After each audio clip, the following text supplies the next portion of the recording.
All right, all right. Hello, everybody. Hope you're having a fantastic day. Thanks for stopping by. My name is Garrett Shumake, and you are listening to the Shumake Take. And today we got to talk about the top 10. Oh,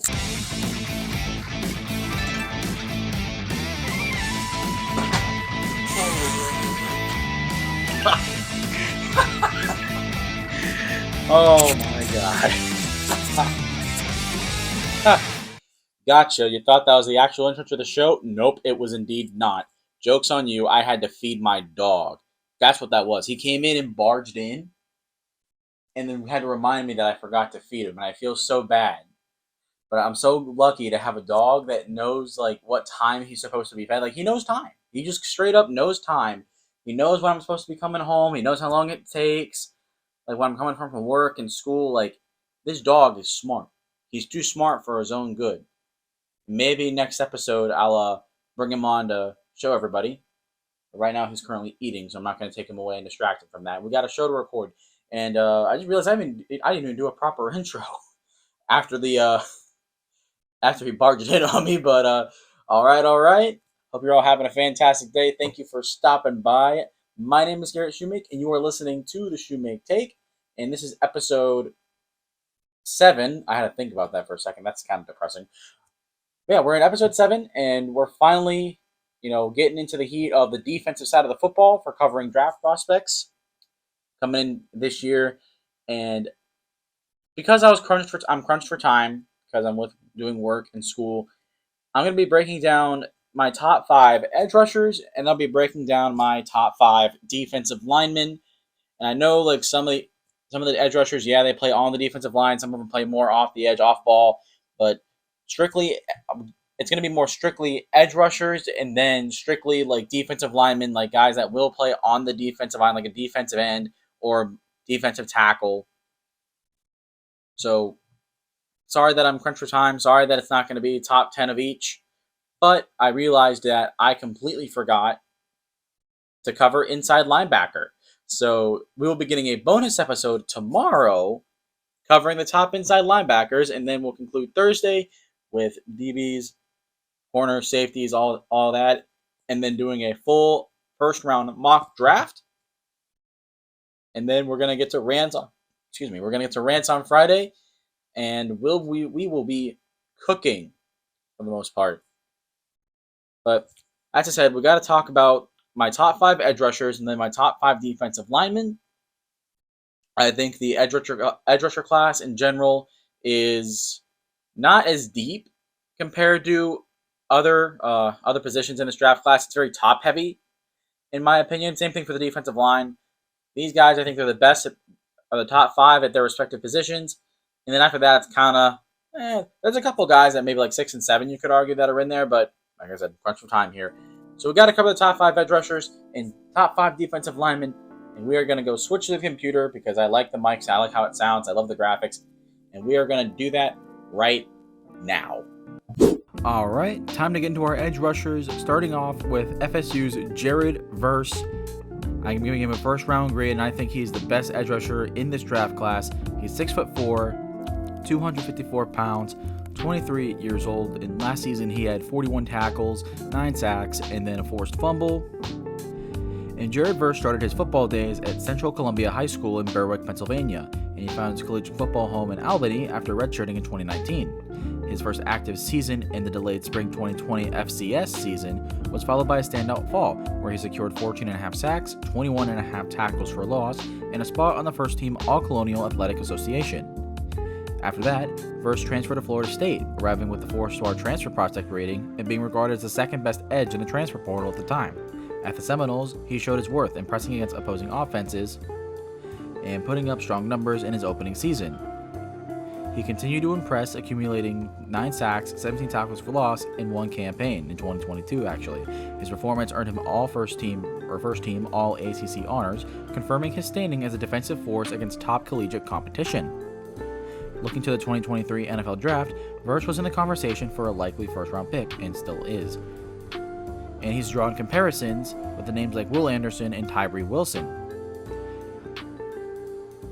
However, choosing to stay to return to Florida State for this 2023 season and aiming for a title, and of course top edge spot in 2024, scouts have been keeping an eye on Verse as he continues his journey towards the NFL. Getting into his strengths, he brings a seasoned pass rush plan to the table, executing a myriad of initial and counter moves with polished technique and shrewd decision making. His explosive first step is a cornerstone of his game, and it dictates his pass rush scenarios by imposing his will and disrupting offensive linemen's rhythm off the snap. He also has overall elite athletic skills. He made Bruce Feldman's 2023 Freaks list, and at number 26, he wrote another year at FSU has enabled him to continue to develop, both physically and in his on-field skill set.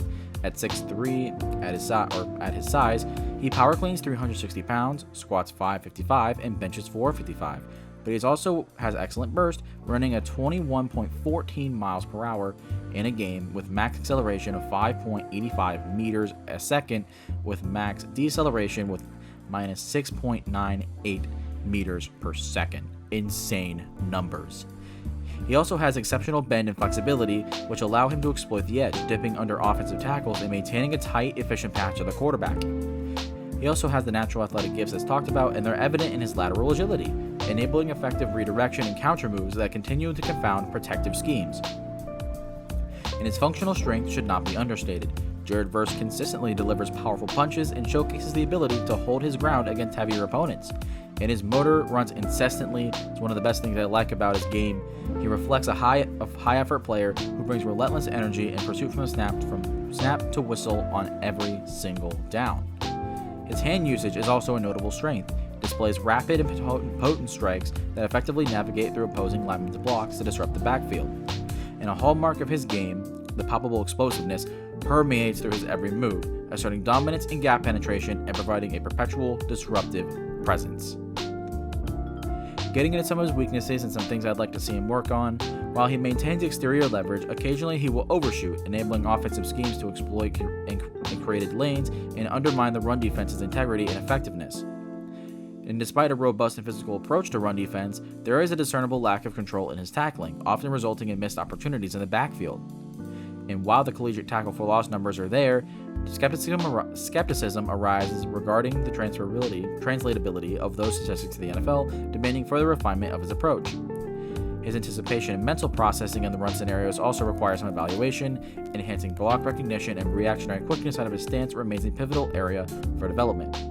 And to conclude, while his effective hand usage in pass scenarios is really good, it demands translation into run defense, ensuring that generated power and jolt are equivalently impactful across all play types. Overall, in 2023, Jared Verse, now a fifth-year senior, has looking to boost his draft stock for the 2024 NFL Draft, and he did not disappoint. He wanted to be mentioned in discussions about the top defensive players moving to the pro game, and his stats give him a good start, and in the upcoming season is an opportunity to make his name even more well-known now in the pros. Known for his elite athleticism and combination of size and speed, he has successfully transitioned from the FCS level to a prominent role at Florida State. Now, he's ready to take the next big step, and he's showcased an impressive but unusual journey through college football.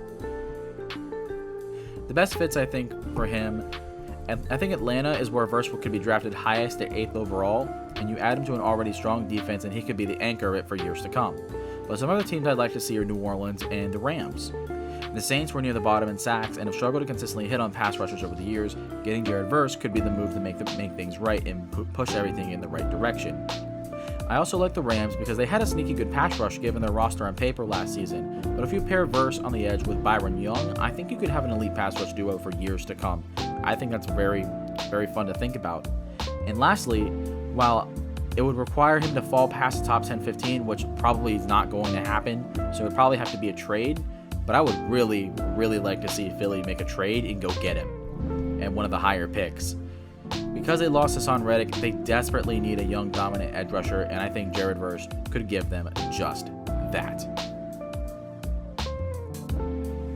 Next up, at number 2, we have Laiatu Latu out of UCLA, another guy that have a first-round grade on, 6'5", 259 pounds, to only 23 years old. He has 49 tackles, 13 sacks, and 2 forced fumbles. last season, and he emerged as a top-tier defensive prospect from Jesuit High School, earning a 4-star rating from ESPN and 24/7 Sports. His collegiate journey began at the University of Washington, where as a freshman he played in 12 games, tallying 10 tackles, 4 assists, alongside 5 quarterback hurries and 2 sacks. After a neck injury in 2020 and a brief medical retirement, Latu transferred to UCLA, and after he was cleared to play, he returned to the field with a dominant sophomore season, where in 2022, he took part in 446 snaps across 12 games and amassed 20 tackles, 3 assists, 23 tackles for loss, 52 total pressures, and 11 sacks, and really came out as a dominant edge rusher. And his performance earned him all Pac-12 honors and the College Football Comeback Player of the Year award.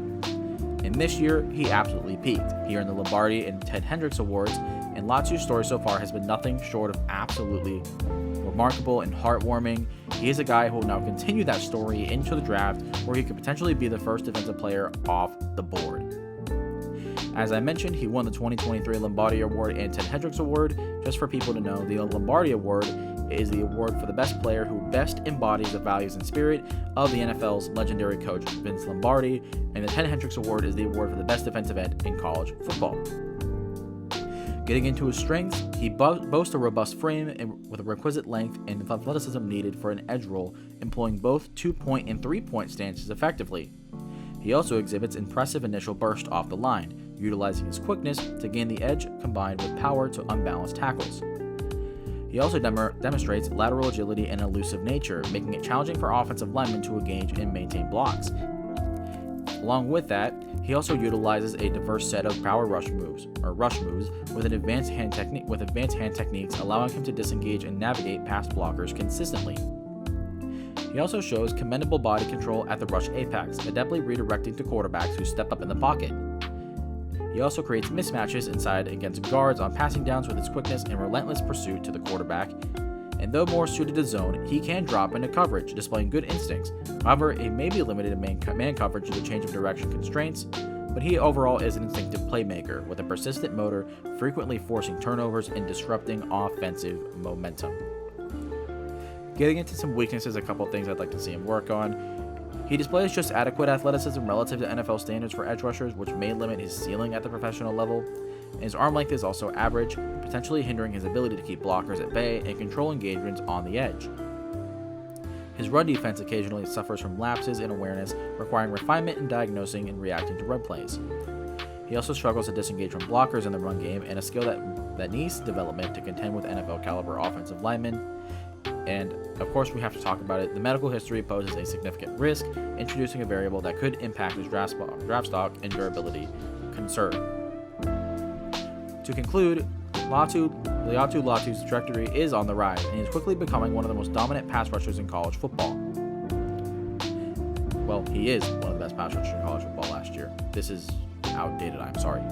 With a robust skill set and uncanny ability to get to the quarterback, Latu has made a case for himself as a disruptive force on the defensive line. His performance this season has solidified his reputation, and if he maintains the level going into the pros, there is no doubt that he has a very high ceiling and could definitely wreck things up in the NFL. And of course, the primary concerns are his medical history and physical attributes. Well, with his physical attributes, while they're adequate, they're not at the pinnacle of what the NFL typically covets at a first-round edge defender. Then again, his instincts and motor on the field are so potent and strong, they demand attention, and they very well could offset concerns about his athleticism and his medical past. Latu's fit as an odd front edge rusher makes him particularly attractive to NFL teams running such schemes. His impact is felt immediately on passing downs. As he continues to refine his approach against the run, his 3-down value increases. For teams prioritizing pass rush specifically, Latu's presence on the field could be transformational. Going into some of these best fits for him, just like Jared Verse, Atlanta's the team where he'd go highest. Jared Verse and Latu are definitely interchangeable, I think, and Dallas Turner, who we'll get to in a minute, is also the same way, in my opinion. But getting more in depth with Atlanta here, they do have aging players, and this could give them a big infusion of youth. New Orleans is also a spot as well that I've also mentioned. And those two teams, definitely have a shot at the first 3 guys. But given Latu's injury history, if he falls to the 20s, I don't think he'd fall that far, but it is very possible. I would love him to go to the Baltimore Ravens. This would be really, really fun.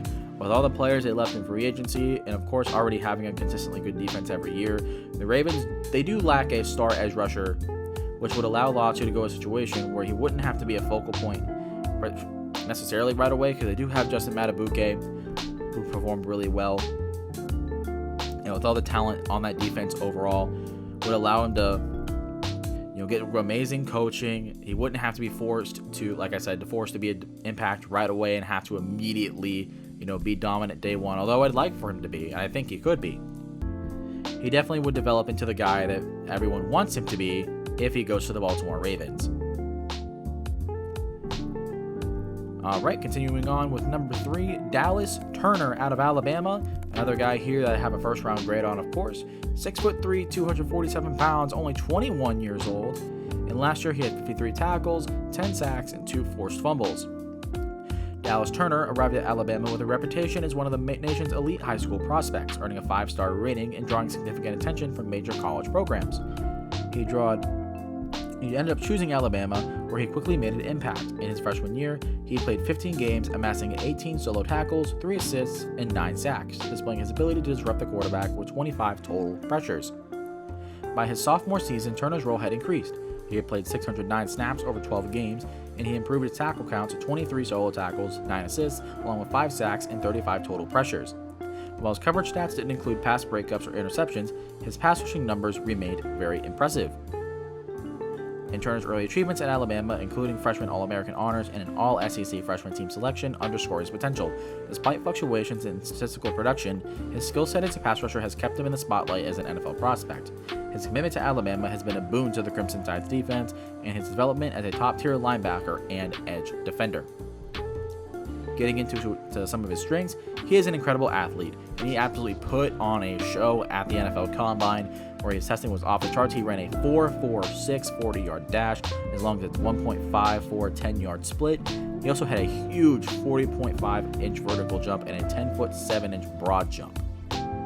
Getting into more of his play, though, he exhibits exceptional first-step quickness, providing a decisive advantage and explosiveness off the snap. And along with that, he displays adept change of direction skills, adeptly navigating through blockers with a green light to pursue. He combines fluidity and flexibility with athletic prowess, effectively covering zones and tracking swing routes. He also improved his outside rush technique from 2022, showcasing an expanded and refined pass rush arsenal. He also possesses the necessary arm length to set the edge and keep offensive tackles at bay.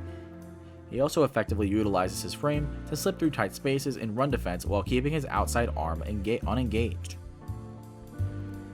He also showed significant enhancements in play strength, now converting speed to power with greater frequency, and also, like Jared Verse, demonstrates a nuanced pass rush plan, showing weekly advancements in hand technique and leverage.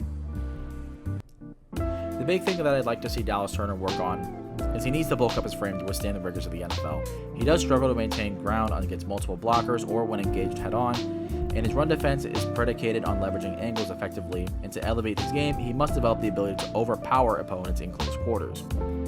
While his lateral movement is smooth, it does lack the disruptive force seen in other elite edge rushers of similar size in the league, and his speed-to-power conversion shows promise but lacks consistency. Effectiveness is dependent on perfect timing and execution. Going into his hands, his technique needs refinement and increased ferocity to shed blockers effectively. His run game awareness and tackling also require further development. And with his size, he does have less than ideal height for the position, but his longer than average arms do help mitigate this a lot. Overall, his profile, marked by an impressive blend of size and elite athleticism, has made him a name to watch for the NFL draft. His quickness and versatility hint at a player who can thrive in modern fluid NFL defenses, yet his collegiate tape points to areas needing refinement, particularly in run defense and technique consistency. While his pass rush shows flashes of absolute brilliance, consistency will be key for Turner to dominate at the next level. His early production and improvement signal a player on the rise with a high ceiling and the raw tools that make scouts take notice. Dallas Turner has the raw talent to be considered a top 10 pick for sure, and his skill set is highly valued in the NFL's evolving defensive schemes. Especially after his incredible combine performance, it is unlikely to me that he falls past the 15th pick, as teams are always in search of dynamic defensive playmakers. For my best fits, of course Atlanta and New Orleans have to be mentioned, but we already talked about them. But Chicago and Minnesota are really big wild cards for me. While Chicago does need a receiver and they might be in position to do so, they do need a backup plan if they are all gone, and they intend to stay at 9. If Neighbors, Marvin Harrison Jr., and Roma Dunze are all off the board, I'd go get a pass rusher and pair him with Montez Sweat and bolster a defense that's very close to being ready to compete again. Excuse me. As for Minnesota, they desperately need a quarterback, but if some reports say that they might stick with Sam Darnold or at least pick a quarterback in the second round.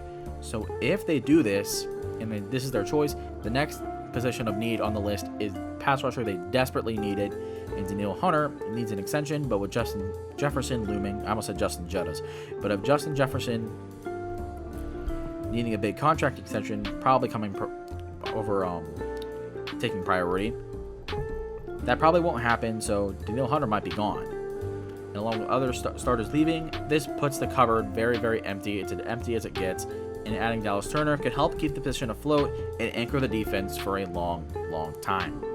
Now, getting into number 4 on the list, we have Chop Robinson out of Penn State, a guy that I have a late first-round grade on. 6'3", 254 pounds, 21 years old, and last year he had 15 tackles, 4 sacks, 2 forced fumbles.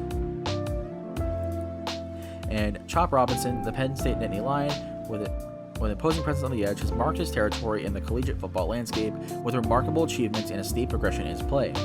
Originating from Gaithersburg, Maryland, Robinson's journey from a highly touted 5-star recruit at Kent's Orchard High School to an NFL draft prospect is a testament to his relentless work ethic and natural ability. Robinson began his collegiate career at the University of Maryland, where even as a freshman, he demonstrated his potential across 13 games. Taking part in 263 snaps, his freshman statistics were solid: 14 tackles, 1 assist, and 7 stops. His impact extended beyond the traditional responsibilities of an edge rusher. While he didn't record any pass breakups or interceptions, quarterbacks had a rating of 87.5 when targeting his coverage, showing his effectiveness in disrupting the passing game.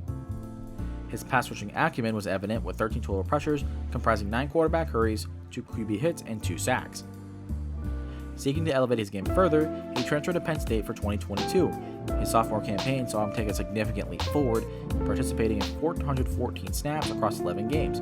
His on-field production saw a notable increase, with 15 tackles and 16 tackles for loss, and his prowess in pressuring the quarterback was more pronounced. He tallied 40 total pressures with an impressive 28 quarterback hurries, 8 QB hits, and 4 sacks. This marked improvement underscored his capability to disrupt the offensive backfield consistently. His achievements and statistics earned him preseason second-team All-American honors in his junior year, as well as a spot on the watch list for the Donald Trump Award, Lombardi Award, and Bronco Nagurski Trophy, signaling his bludgeoning impact at Penn State. In the Big Ten, All Big Ten All-World mention by coaches and media in 2022, alongside the Pro Football Focus All Big Ten second-team selection, and sharing the Reed Robinson Outstanding Defensive Lineman Award with teammate Adisa Isaac, reflected his standing as a player of note. Affectionately known as Chop, a childhood nickname that has followed him to his athletic career, Robinson has embraced the essence of the moniker with his tenacious play and indomitable spirit. His progression from a promising freshman at Maryland to a disruptive force at Penn State places him among the top prospects and continues Penn State's reputation as a premier defensive line producer in the NFL. With his demonstrated ability to affect the game in both trenches and in open space, Chop Robinson stands poised to join the ranks of professional football's defensive stalwarts. Give me 1 second.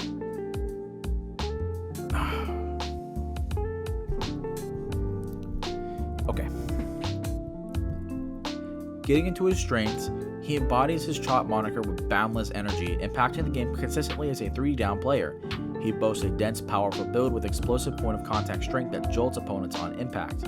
He also features a volcanic first step and long stride explosiveness that immediately puts offensive linemen at a disadvantage. And he also demonstrates exceptional blend and ankle flexion to minimize target area and navigate the edge with precision.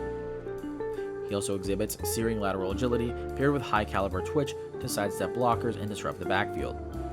And he leverages his intense power and kinetic energy to execute polished hand techniques against offensive linemen. And he was ranked 9th on Bruce Feldman's freak list, where he wrote he had 10 tackles for loss, 5.5 sacks in 2022, and will be even better this year, talking about 2023. And he's just a little bigger than Micah Parsons and almost as fast. He clocked a 4.47 40 in that offseason and ran a quicker shuttle, 4.22. He also broad jumped 10.7 and bench pressed 400 pounds. And to conclude, he possesses the functional versatility and natural leverage to anchor the edge against the run and excel in various alignments. Some things I'd like to see him work on are that he exhibits suboptimal length metrics, potentially compromising extension leverage and diminishing effective power transfer against pro-caliber linemen. He also shows occasional stiffness and lower body kinematics, which could hinder multi-directional fluidity and limit rush counter to the apex. His hand-fighting techniques sometimes lag in engagement timing and necessitating elevated refinement in initial combat contact and rush plane execution. He also needs to diversify his rush portfolio. His reliance on primary speed and power elements can be neutralized by technically sound tackles with superior reach, and he also displays the need for augmented functional strength at the point of attack, particularly evident when anchoring against the run in high physicality matchups. Chop Robinson's ascent to a potential first-round talent in the 2024 draft is anchored by his explosive athleticism and notable performances at Penn State. His capability to outmaneuver offensive tackles with his burst and flexibility make him a formidable pass-rushing prospect. The upcoming draft, oh my goodness, we're just going to skip over that. His current skill set, highlighted by a quick first step and exceptional blend, indicates a significant potential for growth. Robinson's high motor and athletic base suggests that he can make an immediate impact in the NFL, especially if he diversifies his pass rush techniques and incorporates more power into his approach. His archetype is an ideal fit for a stand-up edge in schemes that value versatility and disruption. His ability to generate pressure from various alignments makes him a valuable asset for defensive coordinators looking to craft a dynamic and aggressive defense. To realize his full potential as an every-down impact player in the NFL, he will need to continue developing, particularly in anchoring against the run. Even if he arrives in the league with a more narrowly defined role, his skill set positions him to be an highly effective pass rush specialist, capable of altering, offensive game plans with his presence alone. There is a palpable buzz around his trajectory, with the expectations that he will develop into a player who consistently challenges and disrupts at the professional level. Going into the best fits, I love the LA Rams here for Chop. You get to pair him with Byron Young, and he might be a more realistic pick for them compared to the top three guys. I also love San Francisco. They need a pass rusher opposite of Nick Bosa, and adding a high upside, high motor effort guy like Chop could be a nightmarish duo. But lastly, I do like Arizona as well as a third option. The cover's not dry compared to like Minnesota, but it is running low, and adding Chop Robinson would give head coach Jonathan Gannon a guy who can make an impact right away. Getting to our number 5 prospect is Darius Robinson. They're not related. Out of Mizzou, late first, early second round grade on him. 6'5", 285 pounds, 22 years old. Had 43 tackles last year, 8.5 sacks, and a forced fumble. And Darius Robinson hails from Canton High School and was recognized as a 3-star recruit before joining the Missouri Tigers. Starting with a modest presence in 2019, Robinson saw action in 6 games, contributing 1 tackle over 43 snaps. His involvement and impact grew significantly each year, marking a steady increase in both playing time and productivity. By 2020, his contributions expanded over 189 snaps in 7 games, recording 6 tackles, 4 assists, and 3 total pressures. His junior year in 2021 saw further improvement, with Robinson playing in 10 games, amassing 15 tackles, 9 assists, and 6 total pressures on 294 snaps. The upward trajectory continued into his senior year in 2022, where he played 12 games, tallying 21 tackles, 5 assists, and 18 total pressures over 417 snaps. Robinson's 5th year in 2023 marked his most impressive season yet. With over 11 games and 466 snaps, he not only maintained his tackle and assist numbers, but also significantly increased his impact as a pass rusher, recording 36 total pressures, including 22 QB hurries, 6 QB hits, and 8.5 sacks. This standout performance earned him first-team All-SEC honors, highlighting his development into a formidable edge defender capable of making a significant impact at the next level. Getting into some of his strengths, he exhibits powerful engagement at the point of attack, dislodging opponents with relative ease. He also has advanced run defense skills, adept at stacking and shedding blockers to disrupt plays, and his effective use of rip and swap techniques against both run and pass scenarios are extremely deadly. He also boasts a versatile inside-out pass rush arsenal, making him relatively unpredictable. And his heavy hands and strength, to move tackles and pressure quarterbacks. And he's also exceptional at setting the edge and playing from the backside, showcasing his athleticism for his size. He also possesses significant arm length, utilizing it as a lever to gain advantages, He also demonstrates above average change of direction capabilities for his size, enhancing his pursuit abilities.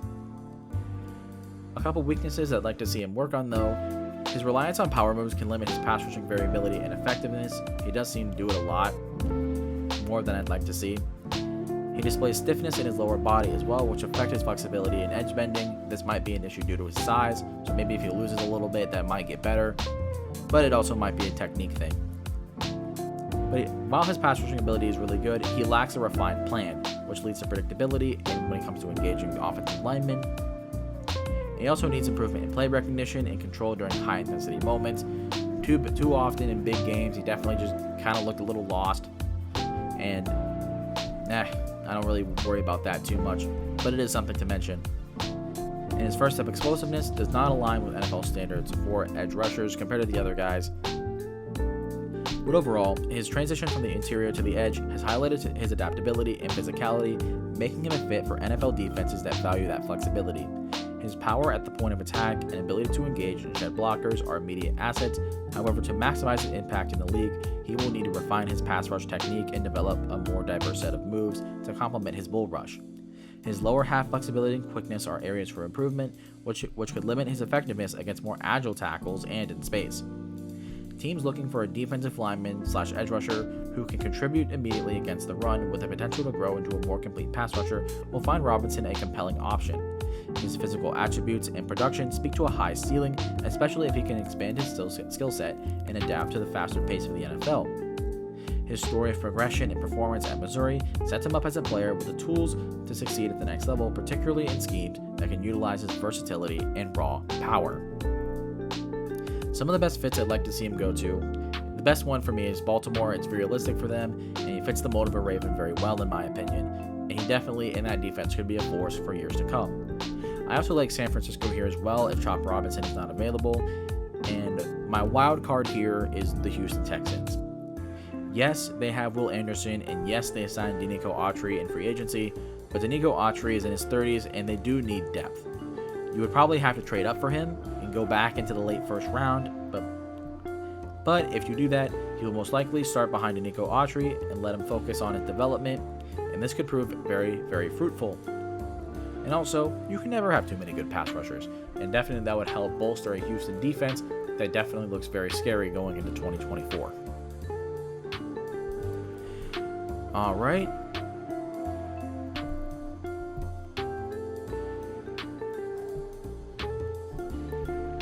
Okay, now we have to get into the defensive linemen, starting with Byron Murphy II out of Texas. I have a first round grade on him. He's 6 foot, 297 pounds, only 21 years old. And last year he had 29 tackles, 5 sacks, while 0 forced fumbles. He did have 8.5 tackles for loss. Byron Murphy II comes from DeSoto High School and was rated as a 3-star recruit by ESPN and was handed a 4-star grade by 24/7 Sports. After high school, he joined Texas after being heavily recruited, and in 2021, as a freshman, he saw action in 12 games. He played a total of 298 snaps and recorded 11 tackles, 7 assists, while adding 10 tackles for loss.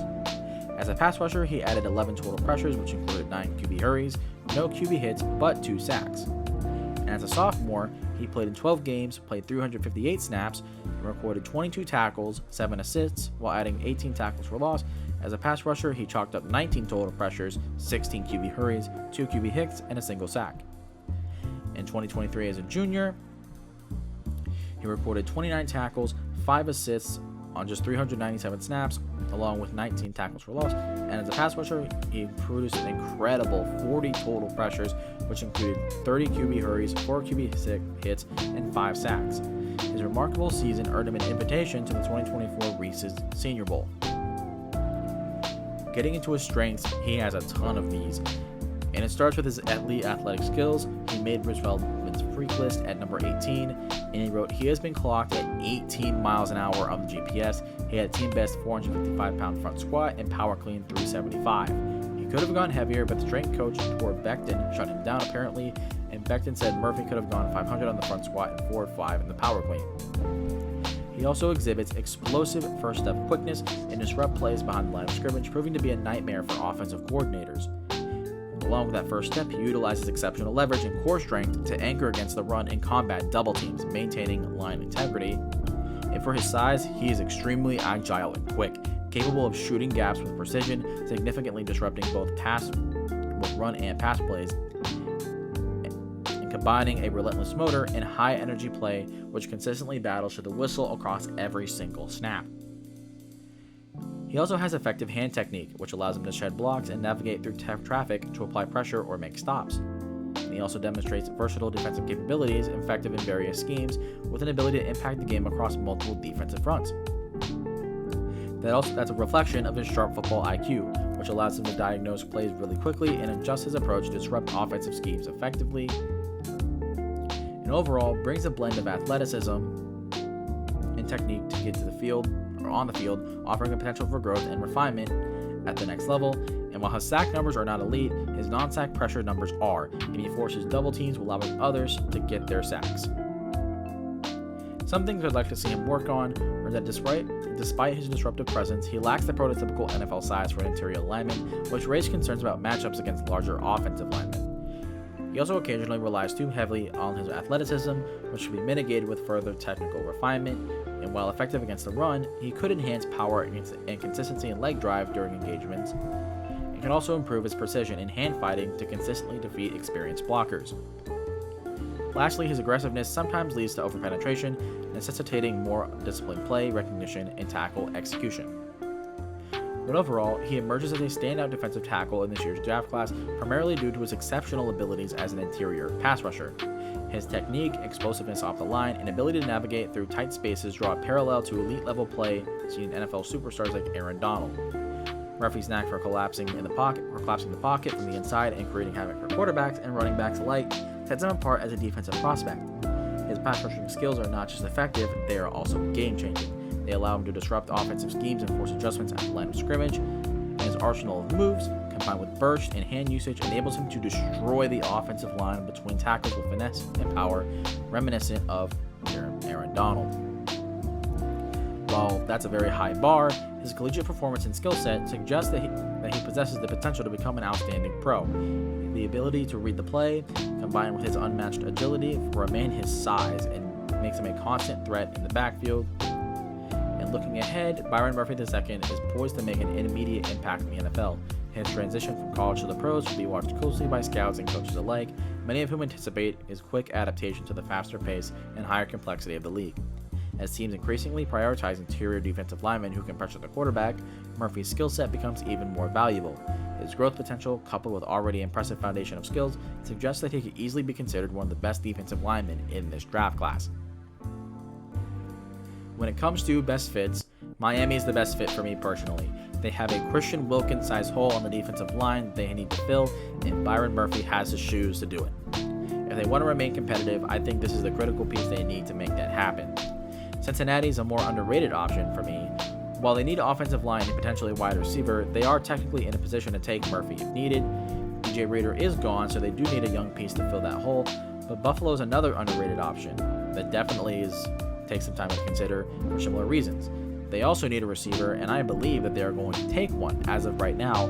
But let's say they trade for T. Higgins, and then Cincinnati maybe drafts a receiver to replace him. They can end up drafting Byron Murphy, pair him with Ed Oliver and Greg Rousseau, and that could be a defensive line that could potentially beat the Chiefs in the postseason.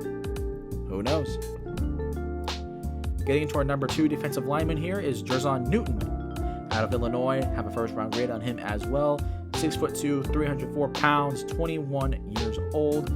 He's had 52 tackles last year, 7.5 sacks, and 1 forced fumble. And Jer'Zhan Newton, also known as Johnny, a defensive lineman from the University of Illinois, emerged from Clearwater, Florida, it's not far from where I live actually, as a 3-star recruit. At Illinois, Newton quickly made a name for himself, demonstrating a strong presence on the defensive line. Standing at 6'2", weighing 304 pounds, he has been a versatile player, lining up at various positions on the defensive line. In the game against Penn State, Newton showcases his disruptive abilities, recording 6 tackles, 7 pressures, and 2 batted passes, in addition to blocking a field goal. His performance through the 2022 and 2023 seasons was consistently dominating. Zach Lutz began being named the Big Ten Defensive Player of the Year last year, and he was also a two-time All-American in 2022 and 2023, and a team captain in his final year. His achievements were further recognized with a selection to the All-Big Ten First Team in 2022. From his freshman year in 2020, Newton was impactful, playing in 8 games, making 15 tackles, 11 assists, 13 tackles for loss, and 6 total pressures. He built on this foundation in his sophomore year, increasing his stats across the board, where in 12 games he had 27 tackles, 17 assists, 19 stops, and 15 total pressures. In 2023 was his absolute best year with 43 pressures, along with 8 sacks, 28 hurries, and overall he's projected to be as a starting 3-technique interior lineman, known for both his impact in run and passing downs. Getting into his specific strengths, Newton's alignment versatility is a key strength for him, effectively shifting across multiple spots in the defensive line with tactical precision. He also has an explosive get-off as a major disruptor. Newton consistently beats linemen off the snap with his quick burst. With that, utilizes heavy impactive hands for crushing blows, showcasing advanced hand-fighting techniques for his age. He also demonstrates the effective flexibility to play on the edge, indicating a broad skill set beyond typical interior line duties. He also has exceptional leverage, using his size and technique to gain the upper hand in the trenches. And he's also armed with an array of counter moves. He's not just a power player, but a strategic rusher with a diverse skill set. For a nearly 300-pound, well, over 300-pound athlete, his agility and quickness stand out a lot, making him a dual threat in both run and pass situations. And he also displays a strong point of attack capability against the run, with natural leverage and ability to control engagements. Getting into some of the weaknesses, though, his size profile, like Byron Murphy, is less than ideal for a defensive tackle, potentially impacting his effectiveness against larger NFL linemen. He also lacks the desired arm length, which could limit his ability to extend and control engagements at the next level. He also struggles with handling double team blocks. He also can be prone to getting manhandled in the run game, indicating a need for improvement in maintaining his position against aggressive run blocks. His get-off and acceleration off the snap is only average, which reduces his effectiveness of his speed rush. Overall, Jer'Zhan Newton, despite being on the smaller side for a defensive tackle, stands out for his dynamic play at Illinois. His ability to hold his ground against the run, coupled with his agility, makes him a strongly versatile defender. He isn't just about brute strength, his mobility allows him to move, making plays everywhere. He shines in his pass rushing role, where quick hands and a diverse skill set come into play. He's adept at using a variety of techniques to get past blockers, combining agility with elite flexibility for a player of his size. This makes a consistent threat in the backfield and an outstanding interior rusher. Although his size isn't exactly prototypical for an NFL tackle, the performances that he had speak for itself. His speed off the snap may not be the quickest, but he still manages to wreak havoc in the backfield, and he leverages his size to his advantage, using his compact frame and technical prowess to challenge bigger linemen. Looking at his overall potential, he fits well as a starting 3-technique interior defensive lineman. His overall skill set is no doubt elite, but will need to be teamed with a bigger run-stuffing defensive tackle in order to get the most out of him at the next level and justify a first-round selection. The best fits for me, or the best one is the Raiders. You get Max Crosby and Tyree Wilson on the edge, and then you add Christian Wilkins and Jer'Zhan Newton on the inside. That has the potential to be the best defensive line in football, given some time. But talent-wise and ceiling-wise, it would definitely put it up there immediately. Considering how bad the Raiders specifically want to take down Patrick Mahomes and the Kansas City Chiefs, the best way to do it is with a defensive line that's constantly throwing him off his rhythm, timing, and forcing mistakes. And if this defensive line can hit their ceiling, I think they can definitely do that and slow him down. Jacksonville is another option I like, putting him in the middle of Josh Allen and Trey Walker. It could really bolster their pass rush ability, which was really lacking as an entire unit. And thirdly, I like the Vikings here as well. If they don't feel like taking an edge guy and they believe Newton has more value, it's possible they take him. The Minnesota Vikings need help all over the line in general, so filling one of those needs, whether it be edge or tackle, will be huge for them. Next up, I have T'Vondre Sweat out of Texas. I have a late first-round grade to early to mid-second. There is a little drop-off for this, and I will explain that later.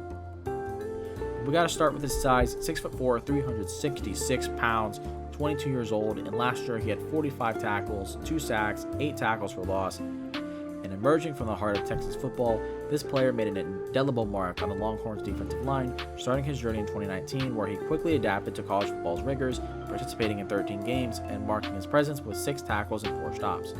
His sophomore year saw a significant leap in performance, playing in 10 games, amassing 13 tackles, and showcasing his pass rushing abilities with 11 total pressures and a sack. The upward trajectory continued through his junior year and senior years, culminating in a standout fifth year with 25 tackles, 25 stops, and a notable increase in total pressures to 28, including 2 sacks across 13 games. This progression reflects a player who not only honed his craft, but became a cornerstone of the Longhorns defense for a while. In 2021 as a junior, he played in 12 games and contributed on 315 snaps, recording 13 tackles, 14 assists, while making 11 stops, and as a pass rusher, he produced 3 total pressures, which included 2 QB hurries, no hits, but 1 sack on the year. In 2022, as a senior, he logged playing time in 12 games and logged a total of 425 snaps, added 20 tackles, 11 assists, 14 stops, and as a pass rusher, tallied 21 total pressures, which included 18 hurries and 3 QB hits with no sacks. And then in 2023, he had 13 games, 462 snaps, added 25 tackles, 13 assists, 25 stops, and a pass rusher. He had 28 total pressures, which included 23 QB hurries, 3 QB hits, and 2 sacks on the season. And along with that, he earned the 2023 Outland Trophy Award for the Best Interior Lineman. And getting into his strengths, a classic dominating space-eating run defender, he commands attention from his huge frame, making him a formidable presence against the run and difficult to move off the point of attack. He also exhibits the superior upper body strength, enabling him to engage and disengage from blockers with ease and disrupt offensive lines. He's also efficient at absorbing double teams, maintaining gap integrity even when facing increased pressure, and demonstrates good burst and leverage off the snap, hinting at potential disruptive capabilities in the backfield. He also employs active hands, which were effective to bat down passes and disrupt passing lanes when unable to reach the quarterback. His strength and technique overall allow him to be a consistent one-gapper, capable of closing in running lanes and anchoring against the run. He also boasts a relentless motor and energy, contributing significantly to his ability to finish plays and demand double teams. He shows glimpses of pass rushing potential with the ability to employ powerful moves and generate torque against single blockers. Some of the weaknesses that I'd like to see him improve on is that he overall lacks explosive acceleration off the line, which limits his initial impact as a pass rusher. He also has a tendency to rise out of his stance, diminishing leverage and effectiveness against seasoned offensive linemen. His hands can be late and ineffective at times, allowing opponents to gain the upper hand in engagements. And he's also yet to develop a signature pass rush move that translates consistently going into the NFL level, and his conditioning is also a big concern, with a notable drop in performance as games progress. His size and his strength hallmarks his college career really well and translates into the pro game very well as well. As a run stopper, his capacity to absorb double teams and maintain gap integrity will be invaluable for teams facing run-heavy offenses. Moreover, his knack for batting down passes and collapsing the pocket, even without elite sack numbers, indicate a player who can impact the game beyond statistical measures, and teams in need of bolstering their run defense will likely view him as a major asset in day one. However, his evolution to a more rounded defensive lineman will hinge on addressing noted weaknesses, particularly in pass rush technique and conditioning. The NFL level demands not just brute strength, but also finesse and stamina, areas where he has room for improvement. Developing a more effective pass rush arsenal, including quicker hand usage and the introduction of counter moves, could significantly enhance his value on third downs. Looking ahead, the player's draft stock positions him as a valuable pick for teams seeking to solidify their interior defense. His sheer physical presence and run-stopping capabilities make him an easy choice in the early rounds, with a ceiling as a Pro Bowl player and a floor as a rotational piece in specialized packages, and as the NFL continues to value versatility and adaptability, his potential for development could see him evolve into a key component for a defensive front, particularly for teams that need upgrades to their run defense. Speaking about his draft stock, however, and it has to be talked about, recently T'Vondre Sweat was arrested for driving while intoxicated. This happened last Sunday at the time of the recording of this video, and while this does not affect his scouting report for him as a prospect and as a talent, this incident I think will scare away some teams, which will cause his draft stock to fall because of it. But overall, I think the best fit for him would be Cincinnati, given the loss of DJ Reader, but I also like Baltimore pairing him with Justin Matabuke, which would be really fun. But the best fit, I think, for me would be the Seattle Seahawks. You pair him with Jer'Zhan Reed, which would make a nice duo up the middle, and would really help the Seahawks defensive line that struggle to get after the quarterback if you can get it right. T'Vondre Sweat will help create opportunities and better matchups for his teammates at the very least. Getting into the fourth guy, we have Kris Jenkins out of Michigan. I have a second to third round grade on him. 6'3", 299 pounds, 22 years old. and last year he had 35 tackles, 2.5 sacks, 4 tackles for loss. And he carries a notable legacy in football, being the son of Kris Jenkins Sr., a dominant 4-time Pro Bowl defensive tackle for the Panthers and the Jets. Born in Onley, what is MD? Maryland? I think it's Maryland. He attended Our Lady Good Counsel High School, where he earned a 3-star recruiting ranking from 24/7 Sports before committing to Michigan. Starting his collegiate career in 2020, Jenkins redshirted his first year and then made his first full career start in 2021, becoming a full starter in 2022. Throughout his time at Michigan, Jenkins has showed steady growth and involvement in the team's defensive strategies in his freshman year. He played in 1 game, participating in 3 snaps. By his sophomore year, he had significantly increased his presence on the field, playing in 13 games with 175 snaps, recording 16 tackles and contributing to the pass rush with 4 total pressures. His junior year marked further improvement, with Jenkins participating in 481 snaps across 13 games, amassing 40 tackles, 19 total pressures, including 2 sacks. In his senior year, Jenkins continued to be a regular feature in the Wolverines' defense, playing in 13 games, logging 344 snaps. He added 27 tackles, 15 total pressures to his college career stats, further establishing himself as a key player in their defensive lineup.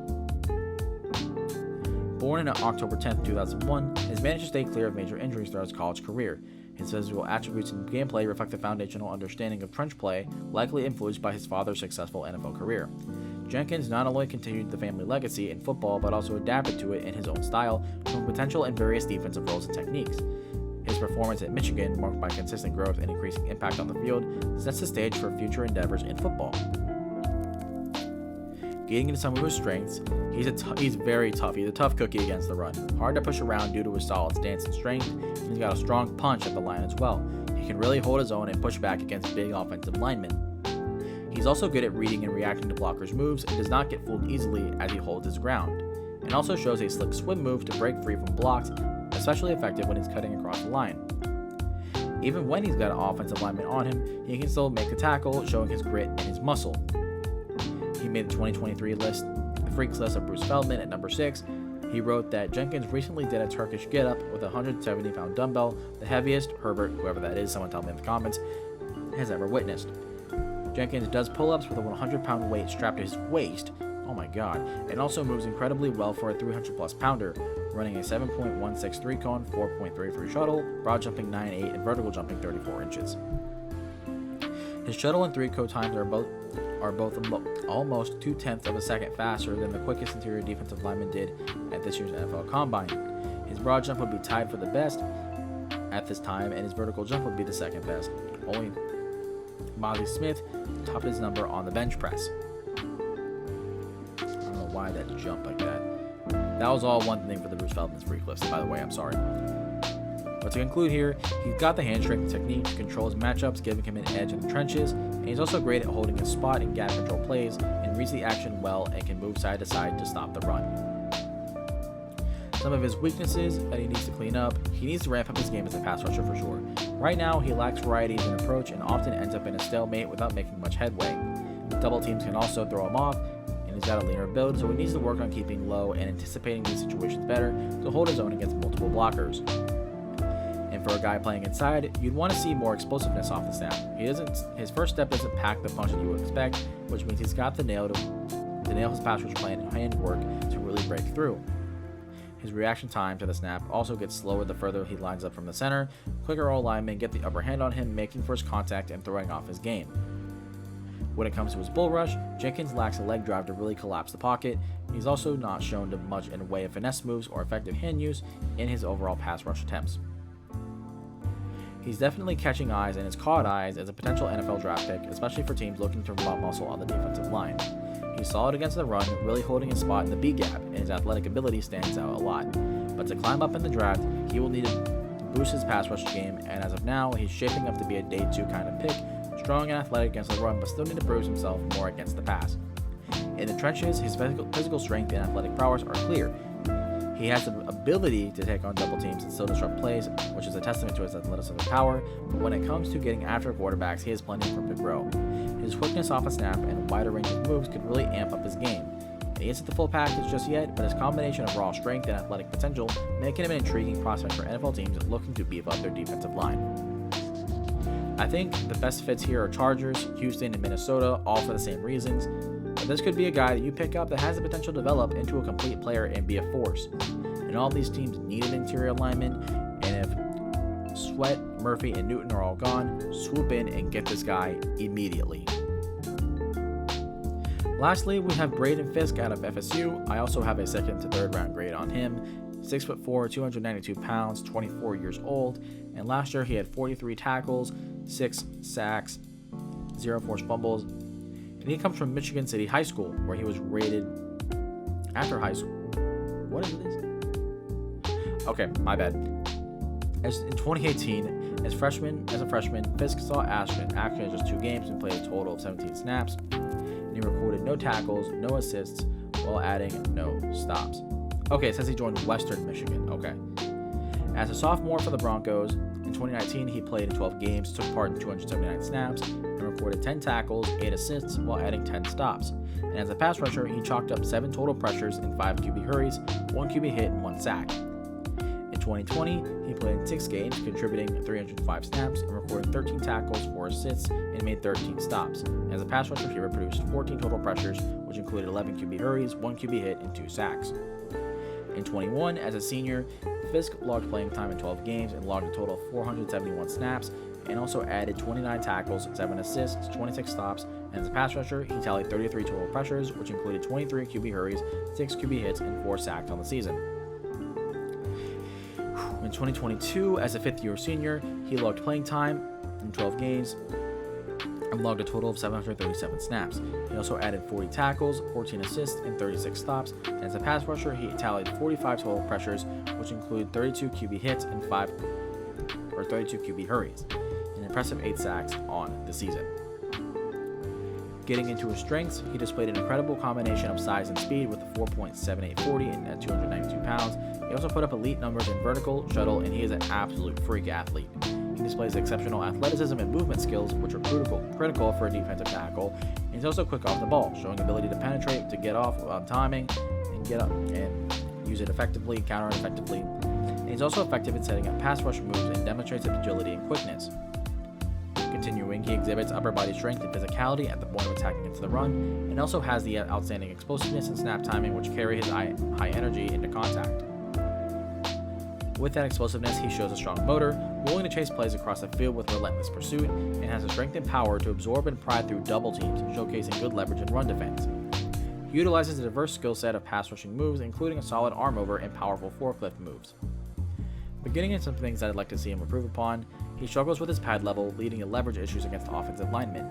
His hand placement needs refinement to avoid exposing chest and improve block shedding, and he also lacks ideal lower body strength, affecting his base as a run defender. He also has below average arm length, which limits his power and ability to disengage from blocks cleanly. He also shows some stiffness in his hips, affecting his ability to maneuver past blocks with agility. To conclude, Braden Fiske, with a quick first step, ability to disrupt the backfield, and relentless motor, stand out as key attributes that NFL defenses covet. However, his journey to becoming a consistent contributor at the pro level will require some refinement in his technique, particularly in hand usage and leveraging his lower body strength. His standout performance at the NFL Combine, showcasing top-tier athleticism, particularly in speed and agility drills, bolsters his case as a sleeper pick. His age as a 24-year-old rookie might deter some teams looking for younger talent, but Fiske's immediate impact ability and work ethic are expected to mitigate concerns over his developmental curve. Defensive schemes prioritizing quickness and penetration from the interior linemen will find Fiske's attributes particularly appealing. His journey from a 3-star recruit to an impactful presence against Power 5 competition exemplifies his resilience and adaptability, traits that will serve him well at the next level. As the draft nears, Fiske's combination of athleticism, motor, and collegiate production presents a compelling case for teams looking to bolster their defensive front with a player with some serious upside. All right, and we're back at the table here to conclude the show. I hope you guys really enjoy the evaluations of all my of the top 5 edge rushers and top 5 defensive linemen. I love all these guys as prospects. They do a lot of things good, really well. They do a lot of things really, really well. And they don't have a lot of weaknesses either. So definitely all these guys, I could see them, maybe not all of them starting day one per se, but definitely they could be a guy that will at least contribute in some form, I think, in year one. And they all have the potential to do that. And so to get value and get that contribution as a rookie is huge, regardless if you get him in the 1st, 2nd, all the way to the 7th. But that's going to do it for me today. Hope you guys enjoyed, and I will see you in the next one.